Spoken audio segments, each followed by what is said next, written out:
오늘 본문에는요 아주 흥미로운 사건이 기록되어 있습니다. 먼저 우리가 지난장을 좀 떠올려 볼 필요가 있어요. 지난장 내용을 보면은 사울이 3,000명의 군사를 일으켜서 먼저 블레셋을 공격했습니다. 그러나 그의 불순종으로 인해서 전세가 그만 기울었고 블레셋이 이스라엘 영토 깊숙이 들어와서 믹마스라는 그 지역에 진을 치게 된 거예요. 그리고 군대를 이 블레셋이 그 믹마스에서 셋으로 나눠 가지고 이스라엘 전역으로 마음 놓고 휘젓고 다니면서 약탈하는 그런 지경이 돼버린 것입니다. 더 큰 문제는요, 사무엘이 불순종한 사울에게 와서 그를 크게 책망한 다음에 그냥 돌아가 버렸거든요. 영적인 지도자인 사무엘이 그냥 돌아가니까 사울에 속해 있던 군사들이 다 하나 둘씩 흩어져 가지고요, 고작 600명 정도만 남게 되었는데 그 남은 군사들도 사기가 완전히 바닥에 처박히게 된 거예요. 사울은 처음에 호기롭게 블레셋을 선제 공격했지만은 자신의 불순종으로 상황이 완전히 난맥상에 빠지게 됐던 것입니다. 이제 블레셋이 전면전을 걸어오면은 사울의 군대는 전멸할 것이 뻔해 보입니다. 자, 그런 위기 상황이에요. 그런데 이런 위기 상황을 반전시킨 한 인물이 등장하고 있습니다. 여러분, 오늘 본문에서 누구죠? 바로 요나단이라는 인물, 사울의 아들입니다. 당시 이제 이 두 군대의 진영, 그러니까 블레셋과 요나단의 몇몇 안 되는 군사들이죠. 이 두 진영을 보면은요, 그 지형, 그 형세가 어떻게 되어 있냐면은 블레셋이 진을 친 이 믹마스, 그리고 요나단의 군대가 있는 게바예요. 그 사이에는 깊은 협곡이 놓여 있었어요. 그리고 그 두 군대의 진지는 그 협곡에서 우뚝 솟은 두 봉우리, 그 두 봉우리가 마주보고 있습니다. 그 우뚝 솟은 봉우리 양쪽에 블레셋과 그리고 요나단의 군대의 진이 거기에 지금 머물러 있는 것입니다. 그러니까 어떻습니까? 서로가 서로의 동태를 훤히 꿰뚫어 보고 있는 거예요. 뭘 하고 있는지, 지금 공격을 해올지, 몇몇 군사가 어떻게 움직이는지 다 훤하게 보이는 그런 상황에서 요나단이 지금 적진으로 향해 들어가려고 하고 있는 거예요. 요나단이 어떤 작전을 세웁니까? 오늘 본문에 보면은 간략하게 말씀드렸어요. 이런 거예요. 작전이라고는 없어요. 그 협곡을 타고 쭉 가가지고선 그 다음에 봉우리로, 높이 솟은 봉우리로 올라가야 되잖아요. 맨손으로 그 협곡을 위로 봉우리까지 올라가는 거예요. 그래서 블레셋의 그 전초 기지를 공격하는 것입니다. 그것도 자신과 자신의 부관 단 둘이서 말이죠. 그게 작전인 거예요. 인간적으로 보면 너무 무모해 보이고 이것은 전혀 터무니없는 그런 작전입니다. 그러나 요나단은 실행에 옮기고 블레셋의 전초 기지를 공격해서 거기에 있는 정예 병사 20명과 전투를 벌입니다. 그래서 그들을 쓰러뜨립니다. 이런 사건이 일어난 것이죠. 그런 요나단의 기습 공격으로 인해서 블레셋의 다른 진영들 있잖아요. 본진 있잖아요. 거기에 큰 소란이 일어났어요. 블레셋 진영 전체에 이 요나단의 기습 공격이 그러니까 두려움을 불러일으킨 것입니다. 그리고 때마침 지진이 일어나요. 하나님께서 행하신 역사겠죠. 지진이 일어나가지고 땅이 진동하면서 블레셋 진영이 완전히 패닉 상태에 빠지게 된 거죠. 결국 블레셋의 군사들은 혼비백산이 돼가지고선 그냥 아군끼리 서로 찌르면서 그렇게 자멸을 하고 말았습니다. 그래서 그 틈을 타가지고 저 뒤에 후방에 있었던 사울 왕이 있잖아요. 보니까 블레셋 진영에 큰 요란한 사건들이 막 일어나고 그런단 말이죠. 그래서 사울이 자기의 군대를 동원해가지고선 블레셋을 공격했고, 그리고 큰 승리를 거두었다. 그게 바로 오늘 본문의 이야기입니다. 오늘 본문이 이렇게 끝나죠.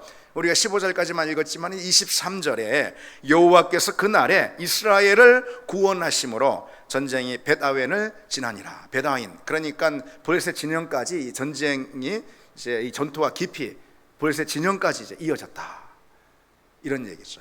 그러니까 하나님께서 요나단의 믿음을 보시고 요나단에게 승리를 주시고 또 그것을 통해서 이스라엘을 구원하셨다, 이런 뜻입니다. 요나단의 믿음은 위기에 처한 이스라엘, 그 위기 상황을 승리의 기회로 반전시키게 된 것이죠. 요나단의 믿음은 위기 가운데 있는 이스라엘 백성들 가운데 하나님이 개입하시는 기회가 되었고, 하나님이 일하시고 하나님이 승리하시는 그런 기회가 되었습니다. 이스라엘 백성들 입장에서는 그들의 위기가 요나단의 믿음을 통해서 하나님의 능력, 하나님의 기적을 맛보는 그런 기회, 그런 기회로 반전이 됐던 것이죠.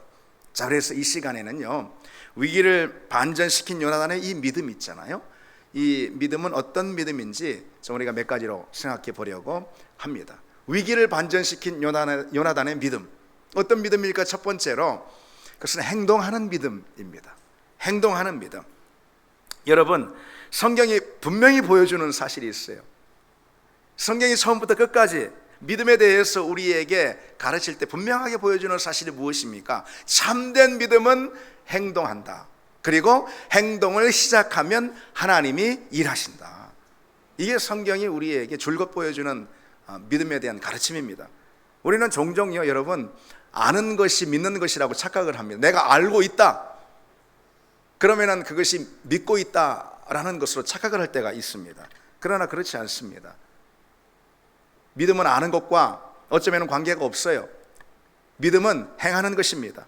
사울도 여러분 하나님을 알고 있었습니다. 하나님이 어떤 분이신지, 하나님이 얼마나 능력이 있으신 분인지 사울이 너무도 잘 알고 있었어요. 사울은 성경을 통해서 적어도 하나님이 홍해를 가르신 분이라는 것을 알고 있습니다. 하나님이 광야에서 아말렉을 쳐서 물리치신 분이라는 것을 알고 있습니다. 하나님이 철벽인 여리고성을 무너뜨리신 분임을 사울도 익히 알고 있습니다. 그러나 아는 대로 사울은 행하지 않았죠. 그것은 믿음이 아니라는 것이죠. 믿음은 행하면 하나님이 그때부터 일하십니다. 여러분, 그것이 믿음의 원리입니다. 믿음은 행합니다. 행하면 하나님이 일하시고, 그 믿음은 하나님의 일하심, 그 일하심의 능력을 경험하게 됩니다. 그게 바로 믿음의 원리예요. 오늘 본문을 보십시오. 전투에서 승리한 블레셋, 이 블레셋이 의기양양해가지고 자기 군대를 셋으로 나눕니다. 그리고 이스라엘 백성들을 막 노략질하고 약탈을 합니다. 그게 사무엘상 13장의 기록이거든요. 그런데 오늘 본문을 보면은 사울이 계속해서 출정을 미루고 있습니다. 지금 그런 상황이라면은 사울이 왜 왕으로 세워졌습니까? 당연히 위기에서 이스라엘을 건지라고, 전쟁에서 이스라엘을 승리케 하라고 하나님께서 그를 왕으로 세우신 거잖아요. 그런데 사울이 지금 미적거리고 있습니다. 오늘 본문에 사울이 이제 2절을 보면은 사울이 기브와 변두리 미그론에 있는 석류나무 아래 머물렀고, 이렇게 기록하고 있어요. 사울이 어떤 군사적인 행동도 취하지 않고 있다는 것을 지금 보여주는 대목입니다. 사울은 그저 기다리고 미적거리고 눈치 보고 있습니다. 하나님이 원하시는 일이 무엇인지 사울이 모릅니까? 압니다. 그런데도 불구하고 그 아는 그대로 사울은 실행하고 있지 않습니다. 요나단은 그런 상황을 더 이상 참고 견딜 수가 없었던 거예요. 왕인 아버지가 지금 그러고 미적거리고 있는 이 상황을 이 요나단은 더 이상 기다려줄 수가 없었습니다. 아버지로 인해서 지금 이스라엘을 건지시려는 하나님의 손길, 하나님의 은혜, 하나님의 일, 이것이 지금 멈추어 서 있는 상태잖아요. 분명 사울이 믿음을 가지고 행동을 취하면은 하나님이 일하실 게 틀림없습니다. 여러분, 그렇지 않습니까? 그것이 성경에서 우리가 만날 수 있는 변함없는 하나님의 성품이에요. 그런데도 불구하고 사울은 두려워서 지금 미적거리고 있습니다. 아버지로 인해서 이스라엘을 건지시려는 하나님의 그 일하심, 그것이 더디어지는 이 상황을 요나단은 참을 수가 없었던 거예요. 그는 그래서 홀로 출정을 합니다. 자기 부관 한 사람만 데리고 말이죠. 물론 왕인 아버지에게 전혀 알리지 않고, 왜? 알렸다가는 뭐 얼마나 분을 내고, 너 그랬다간 죽을 게 틀림없는데 네가 할 수 있는 것이 무엇이야? 우리는 블레셋을 이길 수 없어, 뭐 이런 식으로 만류할 것이 뻔했기 때문에 아버지에게 알리지 않고 자기 부관만 데리고 올라갑니다. 그리고 그들을 칩니다. 그리고 도저히 이길 수 없는, 시도조차도 상상할 수 없는 그 일을 믿음으로 행하고 결국 그 상황을 반전시킵니다. 상황을 반전시킨 분은 실은 하나님이시죠. 이 요나단의 믿음을 보면은요, 오늘 본문에서 여러분 어떤 이 성격을 알 수가 있습니까? 요나단의 믿음의 성격. 도전합니다. 행합니다. 나아갑니다. 전진합니다. 앞섭니다. 이게 오늘 본문에서 우리가 만날 수 있는 요나단의 믿음입니다. 행동하는 믿음. 사울에게는 없었지만 요나단에게는 있었던 것이 무엇이냐? 행동하는 믿음이죠. 여러분, 할 수 있나? 할 수 없나? 그것만 따지고 있는 것은 결코 믿음이 아닙니다. 할 수 있는가, 할 수 없는가? 그거 따지는 분은 하나님이에요. 할 수 있는지 없는지 그것은 하나님의 몫이라는 거예요. 우리는 다만 해야 하는가, 하지 말아야 하는가, 우리는 그것만 질문하게 되어 있습니다. 그게 바로 믿음인, 우리가 부름을 받은 믿음의 자리라는 것이죠. 우리가 그것을 해야 하는가, 하나님이 원하시는가, 하나님이 내게 맡기신 일인가, 그래서 내가 해야 하는 일인가. 우리는 그것만 따지고 우리는 그것만 질문하면 됩니다. 요나단은 할 수 있는지 없는지 판단하지 따지지 않았습니다. 해야 할 일인가, 이것이. 그렇죠. 해야 할 일이거든요, 이것이. 해야 할 일이라면은 조건이나 상황 관계없이 행했습니다. 그게 바로 요나단이 우리에게 가르쳐주고 있는 믿음이죠. 사울은 블레셋을 상대할 수 있는지 계속해서 지금 재고 있는 거예요. 상황이 이제 자기 편이 될 때까지, 상황이 유리해질 때까지 계속해서 지금 재고 있는 거예요. 이길 수 있는지, 승리할 수 있는지. 이길 수 있겠습니까, 여러분? 재고 있는다고 그것이 되겠습니까? 맨날 재는 사람이 있습니다. 재다가 끝나는 사람이 있어요. 맨날 따지고 생각하고 마음 먹고 작정하는 사람이 있습니다. 자, 내가 신앙생활 이렇게 해서는 안 돼. 이젠 제대로 해야 돼. 내가 기도생활 이래 하면 안 되지. 내가 제대로 기도생활을 해야 돼. 내 헌금생활 내가 제대로 해야지. 내가 이젠 봉사를 해야 되겠어. 내가 이래야 해야 되겠어. 내 하나님 내게 주신 이 신앙의 부담에 대해서 이래 이제 반응해야 되겠어. 그래야 되겠어. 그래야 되겠어요. 맨날 재는 사람이 있습니다. 맨날 마음만 먹는 사람. 마음은 12번도 더 먹습니다. 그러나 여러분, 우리가 행할 때 하나님이 일하십니다. 왜 자꾸 마음만 먹고, 왜 자꾸 작정만 하고, 왜 자꾸 재고 있습니까? 그 쉽지 않은 일이니까. 그렇습니다. 그거는 인정합니다. 그건 압니다. 쉬운 일이 아니니까, 선뜻 할 수 있는 일이 아니니까. 오늘 요나단처럼 말이죠.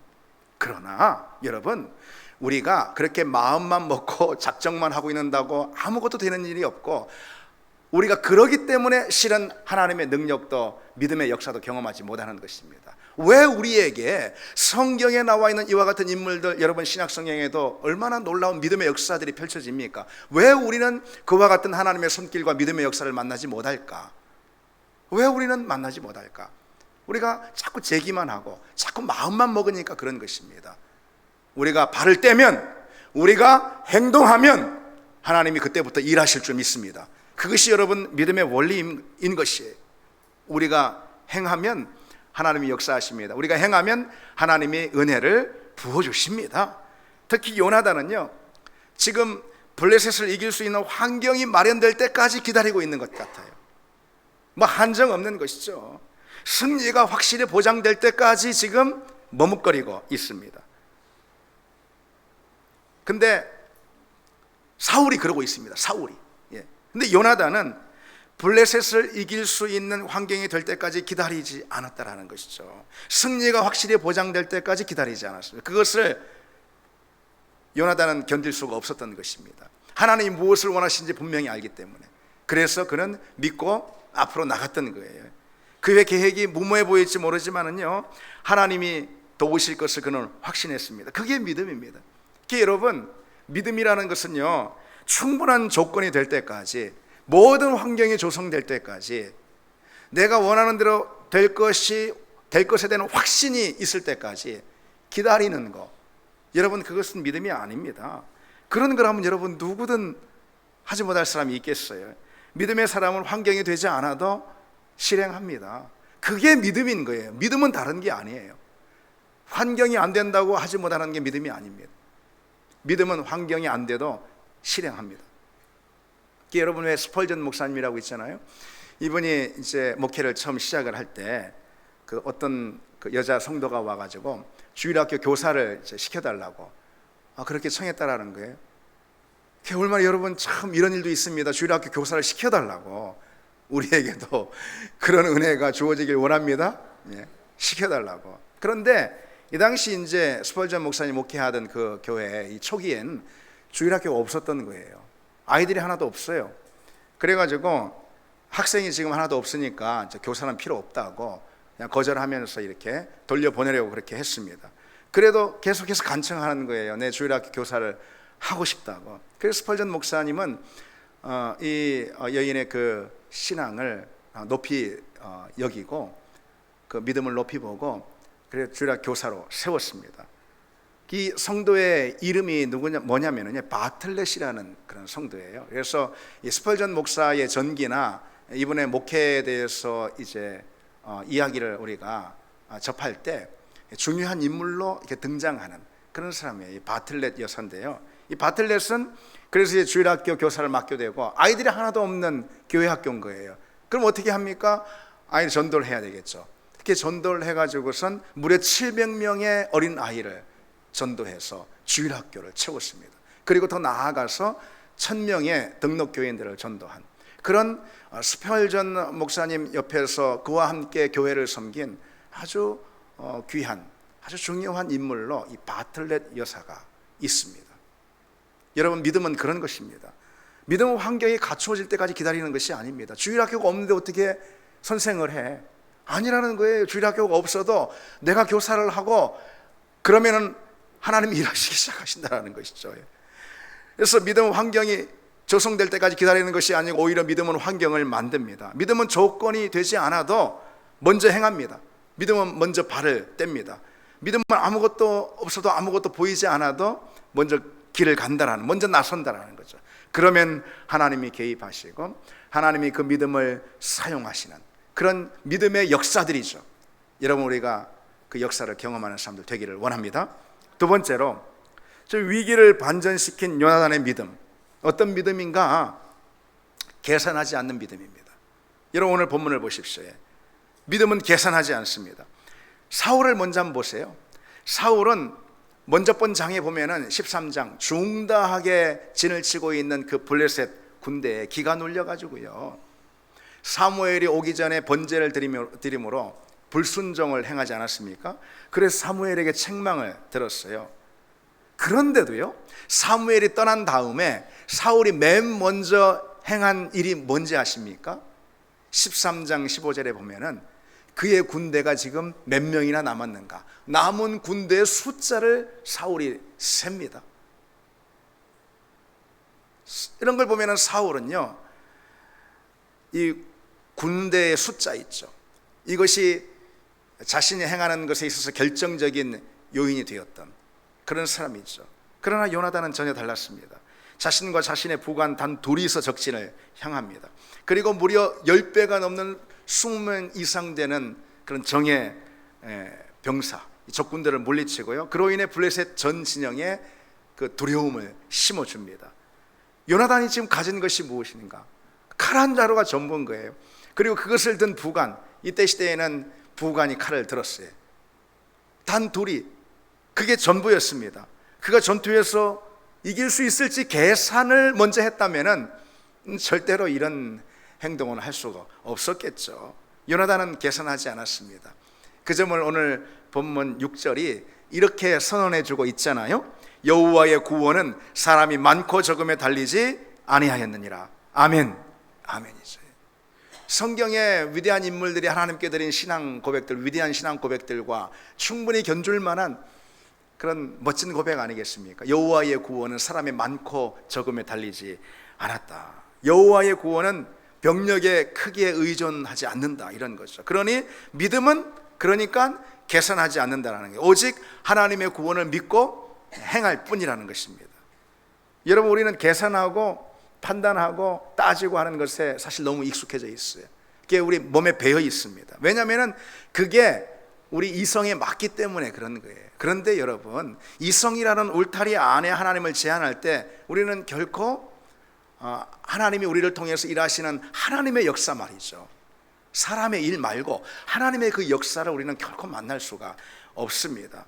우리 신앙생활은 그렇게 되면은 항상 하나님을 내 생각과 사고와 경험만큼 제한해서 그만큼 작아진 하나님을 우리는 믿고 사는 거예요. 여러분, 이것은 믿음이 아니죠. 이것은 안타까운 일 아닙니까? 우리가 우리 이성의 벽을 무너뜨릴 때 하나님이 우리에게 개입하시는 하늘의 일들, 하나님의 권능, 하나님의 능력을 우리는 경험할 수가 있습니다. 과연 그런 믿음이 되도록 여러분, 우리가 그 믿음을 구하는 사람들 되기를 원합니다. 여러분, 생각해 보십시오. 오늘 본문에 요나단에게 있었던 것이 무엇이었는가? 말씀드린 대로 칼 한 자루가 전부이죠. 근데 성경은 그런 이야기들도 가득합니다. 다윗을 보세요. 다윗은 물맷돌 5개가 전부였잖아요. 그런가 하면은 삼손을 보세요. 삼손은 나귀 턱뼈가 전부였어요. 가진 것 전부였어요. 여러분, 신약에 넘어와 가지고 복음서에 등장하는 그 오병이어 사건의 소년을 한번 보십시오. 보리떡 5개 그리고 물고기 2마리 전부지 않았습니까?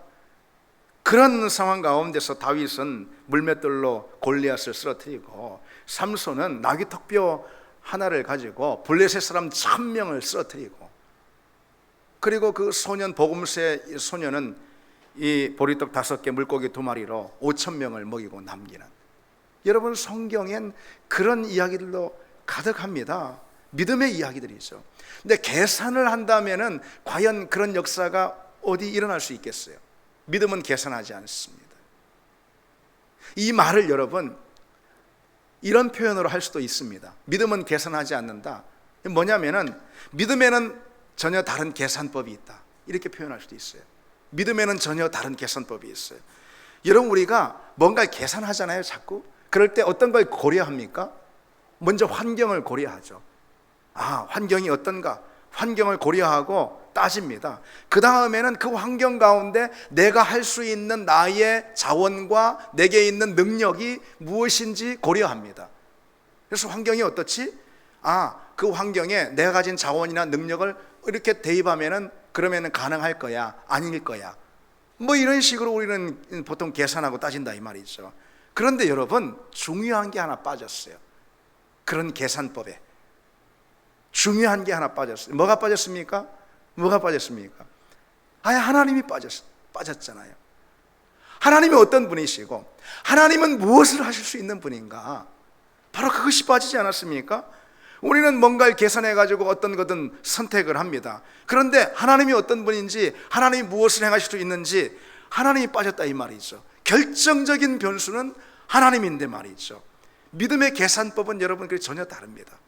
믿음의 계산법에는 다른 어떤 것보다 하나님이 상수인 거예요. 상수, 그러니까 변하지 않고 딱 정해진 값이에요. 그게 믿음의 계산법인 거예요. 그 어떤 것이든, 그 무엇이든 다 그것은 그냥 변수에 불과한 거예요. 상수, 그대로 되게 하는 상수. 무엇이든 원하는 대로, 하나님이 원하는 대로 되게 하는 상수, 그게 하나님이라는 것이죠. 여러분, 그러니 믿음의 계산법에 하나님을 넣을 때 우리가 능히 못할 일이 어디 있겠냐는 것이죠. 하나님이 능히 하시지 못할 일이 어디에 있습니까? 요나단은요, 지금 아무것도 없는 상태에서 너무도 무모하고 말도 안 되는 그런 전투에 지금 홀로 나서고 있어요. 그럼에도 여호와의 구원은 사람이 많고 적음에 달려있지 않다. 항상 믿음의 계산 안에 하나님이 상수로 딱 들어가 있는 것이죠. 그렇기 때문에 여러분, 우리는 이 사실을 알아야 합니다. 하나님은 종종요, 우리가 하나님을 의지하지 않을까 봐 우리 안에 있는 나의 자원들, 그것을 빼고 줄여가십니다. 그런 분이 하나님이에요. 그리고 오직 우리가 하나님만 붙들도록 하시는 거죠.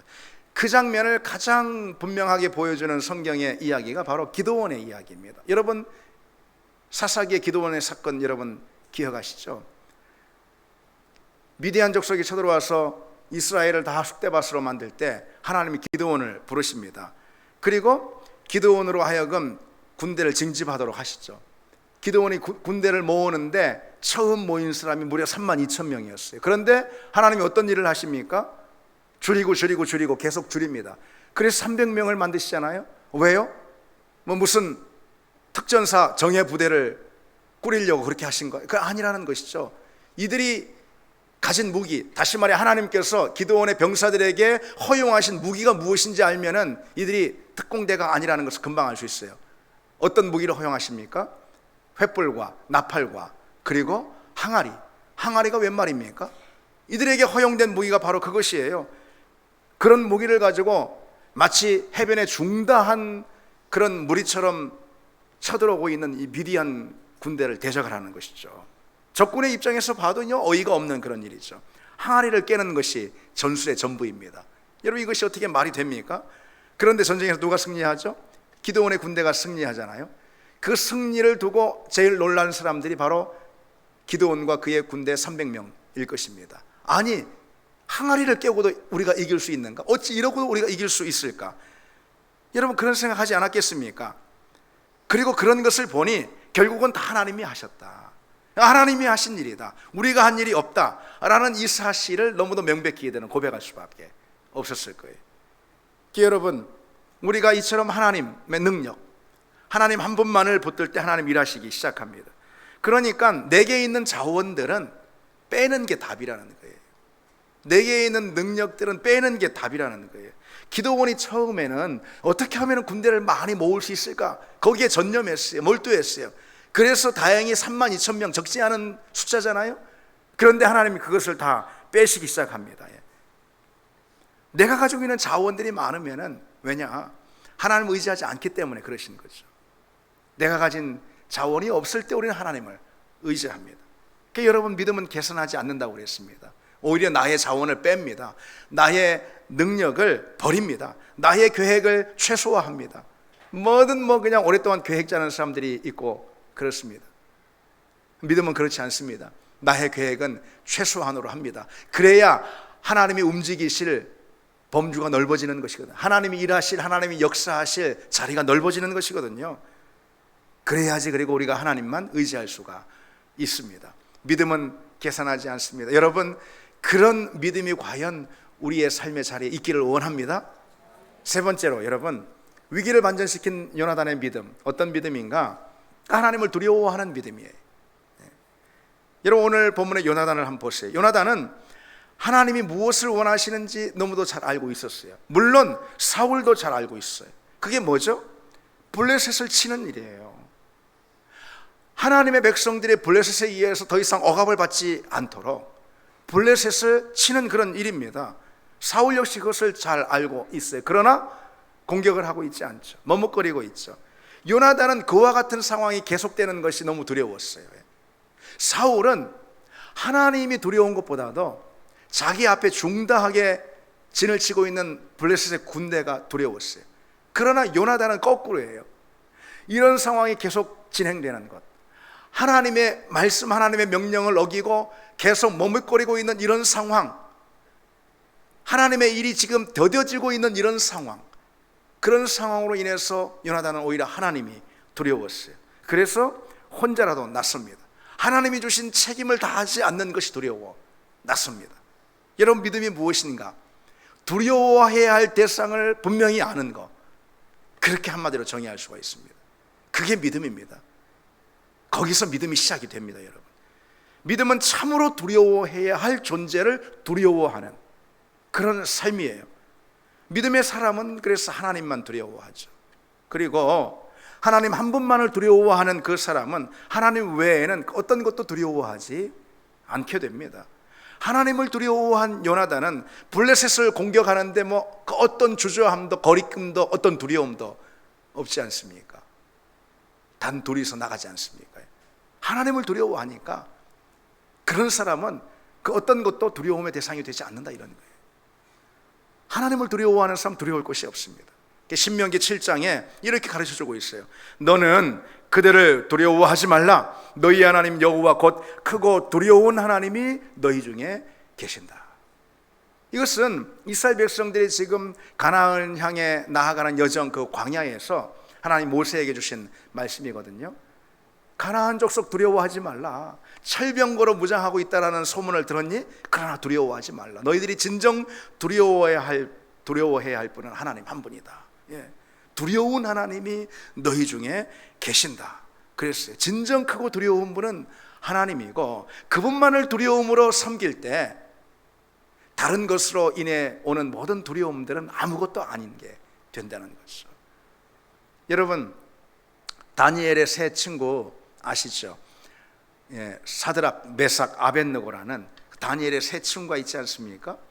이 사드락, 메삭, 아벳느고의 이야기가 여러분 그것을 우리에게 가르쳐주고 있죠. 느부갓네살 왕이 신상을 만들잖아요. 그리고선 그 모든 관원들을 다 불러서 그 낙성식에 참여하라고 합니다. 이 사드락, 메삭, 아벳느고 유대인들 가운데 뽑힌 아주 유능한 청년들로 이 블레셋 이 제국의 관원이 되었지 않습니까? 그러니 당연히 의무적으로 참여를 해야 하는 거예요. 그리고 이제 이 느부갓네살이 누구든 신상에 절하지 않으면은 이 끓는 풀무불에 던져 넣으리라 공포를 합니다. 그러니 여러분 얼마나 이것이 두려운 사실입니까? 감히 누가 그 신상에 절하지 않을 수가 있겠어요? 그런데 사드락, 메삭, 아벳느고가 어떻게 합니까? 정면으로 그것을 거부하지 않습니까? 그리고 왕 앞에 끌려 나오게 됩니다. 정면으로 거부해 버리니까 뭐 숨어서 뭐 이렇게 뭐 하는 것도 변명되고 뭐 핑계대고 그런 것도 아니에요. 정면으로 마주해서 그걸 거부해 버립니다. 그러니까 모든 사람들이 보는 앞에서 이제 왕한테 끌려 나온 것이죠. 근데 여러분 흥미로운 점이 있습니다. 이 다니엘서에 보면 느부갓네살 왕이 사드락, 메삭, 아벳느고에게 한 번 기회를 더 줍니다. 아니 어떻게 이런 일이 있을 수 있을까요? 왕이 그 어미한 그런 자신의 왕권을 가지고선 선포한 그런 일인데 그거를 대놓고 정면에서 거부해버리는 사람들인데, 아니 느부갓네살이 무슨 자비를 베풀어 주려고, 자비를 보여주려고 그런 일을 했을까요? 그렇지 않습니다. 왜 한 번 더 기회를 이들에게 그 공적인 자리에서 주냐면요, 그것은 지금 이들이 맹렬하게 타는 풀무불이 두려워서 굴복하는 그 모습을 사람들에게 보여주기 위해서입니다. 그걸 통해서 자기 왕권을 만천하에 드러내려고 하는 것입니다. 난 이렇게 무서운 존재야, 내 앞에 다 무릎 꿇어야 돼, 이걸 보여주려고 한 것이죠. 그러니까 사드락, 메삭, 아벳느고를 불러와가지고 한 번 더 기회를 주는 거. 옆에 활활 타고 있는 풀무불이 있습니다. 봐봐, 무섭지? 보니까 실제로 너무 무섭지? 이제라도 신성하게 절을 하면은 내가 한번 봐줄 수는 있어. 바로 그런 얘기죠. 그러나 여러분 사드락, 메삭, 아벳느고는 단칼에 거절해버리고 너 두 말도 하지 않습니다. 우리가 왕께 대답할 것이 없습니다. 뭐 더 이상 말하고 싶지 않다. 왕은 왕이 할 일을 해라. 그러니까 오히려 느부갓네살이 오히려 뻘쭘하게 되는 것이죠. 자기의 권위가 해하게 되는 거예요. 그것은 그 앞에 그냥 엎드려서 사정하고 이래야지 자기 왕권이 드러나게 되는 것인데 말이죠. 사드락, 메삭, 아벳느고 어떻게 그런 믿음을 보일 수 있었을까? 하나님을 두려워했기 때문에, 그 어떤 것보다 하나님을 두려워하는 믿음이 있었기 때문이죠. 이 장면은 믿음이 무엇인지 우리에게 너무 분명하게 보여줍니다. 믿음은 하나님을 두려워하는 것이죠. 하나님이 두려워서 다른 어떤 것도 위협이 되지 않는 거예요. 두려움이 되지 않는 거예요. 참된 믿음은 그래서 여러분 결코 위협할 수 없습니다. 참된 믿음은 두려움으로 꺾을 수가 없습니다. 그래서 우리 믿음의 선배들은 순교라는 것도 하지 않았습니까? 이사야 8장에 그들이 두려워하는 것을 너희는 두려워하지 말며 놀라지 말고 만군의 여호와 그를 너희가 거룩하다 하고 그를 너희가 두려워하며 무서워할 자로 삼으라 그랬습니다. 그들을 두려워, 세상을 두려워하지 말고 너희 앞에 있는 그 어떤 것도 두려워하지 말고 오직 만군의 하나님만을 두려워하며 무서워할 자로 삼으라. 여러분 믿음은 여기서 출발하는 거예요. 온전한 믿음은 하나님을 향한 두려움으로 빚어지는 법입니다. 여러분 왜 우리의 믿음이 사라지고 왜 우리의 믿음이 꺾여버리고 왜 우리가 믿음 생활 가운데 제대로 하지 못하고 왜 그럴까요? 그건 하나님을 두려워하지 않아서 그렇습니다. 하나님을 하나님으로 알지 못해서 사실 그런 것이죠. 하나님을 향한 그 거룩한 두려움, 하나님을 제대로 아는 사람이라면 바로 그런 두려움이 있고, 하나님을 두려워하는 그 믿음을 가진 사람은 세상 그 무엇도 그 믿음을 꺾을 수가 없습니다. 그 어떤 믿음보다 강하고 담대한 믿음이 될 수가 있는 것이죠. 여러분 세상 사람들이 두려워하는 게 뭐예요? 그저 무엇을 먹을까, 무엇을 마실까 염려하며 그 염려가 주는 두려움들, 그래서 못 입을까, 못 먹을까, 실패할까, 불행하게 될까, 뭐 그런 거 두려움 아니겠습니까? 하나님을 향한 두려움, 하나님이 얼마나 두려우신 분인가, 그 사실을 알 때 우리 앞에 있는 그 무엇도 실은 위협도 두려움도 염려도 되지 않습니다. 하나님을 두려워하며 하나님 앞에 서 있는 사람들, 그래서 여러분, 그런 사람은 세상이 건들지 못하는 거예요. 세상이 어쩌지 못합니다. 하나님을 향한 두려움은 우리로 하여금 그 무엇보다 담대한 마음을 갖게 합니다. 여러분, 담대한 믿음은요, 하나님을 향한 온전한 두려움에서 비롯된다는 이 사실을 여러분 잊지 마시기 바랍니다. 거룩한 두려움, 하나님을 향한 그 두려움은요, 그래서 인간적인 두려움과 염려들을 다 하찮은 것으로 만들어 버립니다. 왜 우리가 전전긍긍하며 세상 사람들 똑같은 것에 두려워하고, 경제가 뭐 어쩌다 하면은 또 뭐 그냥 마음이 쿵 내려앉고, 부동산이 뭐 어쩌다 하면은 뭐 그냥 또 걱정하고 염려하고, 자녀 문제로, 관계 문제로, 우리의 일의 문제로, 직장의 문제로, 가정의 문제로 우리에게 상시 있는 그런 두려움들, 왜 두려움이 우리를 떠나지 않고 우리의 삶에 늘 그늘로 덮여 있을까요? 왜 그럴까요? 하나님을 두려워하지 않아서 그런 것입니다. 진정 두려워야 할 그분을 향한 두려움을 갖지 않기 때문에 그런 것이죠. 그분을 향한 두려움을 우리가 가질 때 우리는 그분의 말씀 앞에 부복합니다. 우리에게 진짜 두려워야 할 것이 무엇인지 알게 됩니다. 하나님의 마음을 아프게 해드리는 것, 하나님의 말씀을 거역하는 것, 하나님의 말씀대로 살지 않는 것, 하나님으로부터 벗어나는 것, 그래서 하나님이 싫어하시고 미워하시는 죄에 빠져버리는 것, 이런 것들, 그런 거야말로 우리가 경계해야 할 가장 큰 두려움이 된다 이 말이죠. 그런 두려움을 갖고 있는 그 사람은 세상 그 무엇도 두려움을 심어줄 수가 없습니다. 사도행전에 보면은 사도들이 복음을 전하다가 사내들인 공회 앞에 잡혀가잖아요. 그 위협과 살기 등등한 협박을 받습니다. 그런데 베드로가 뭐라고 말하죠? 우리가 사람보다 하나님께 순종하는 것이 마땅하도다. 우리가 너희를 두려워해야 하랴, 하나님을 두려워해야 하랴, 그렇게 묻고 있습니다. 하나님을 두려워하는 사람은요, 그 무엇도 위협할 것이 없고 그런 믿음이 온전한 믿음으로 섭니다. 17세기 영국에서 청교도 혁명을 통해서 이 복음주의 교회를 든든히 세웠던 올리버 크롬웰이라는 사람이 있습니다. 이분의 묘비에 이런 글귀가 적혀 있다고 합니다. 하나님을 두려워한 사람, 그래서 세상이 두렵지 않았던 사람이 여기 잠들다. 여러분, 우리를 향한 평가도 그런 평가, 우리 역시 그런 평가를 듣는 사람들이 되기를 바랍니다. 이제 말씀 맺겠습니다. 믿음이 무엇인가 우리가 생각해 봤습니다. 믿음은 행동한다고 그랬어요. 믿음은 계산하지 않는다고 그랬습니다. 믿음은 두려움의 대상이 다른데 곧 오직 하나님 한 분만 두려워합니다. 우리가 그런 믿음이 될 때 여러분, 우리 앞에 있는 어떤 위기나 어떤 어려움도 곧 하나님이 일하시는 기회로 반전시킬 수 있을 줄 믿습니다. 우리 같이 찬양 함께 드리시겠습니다.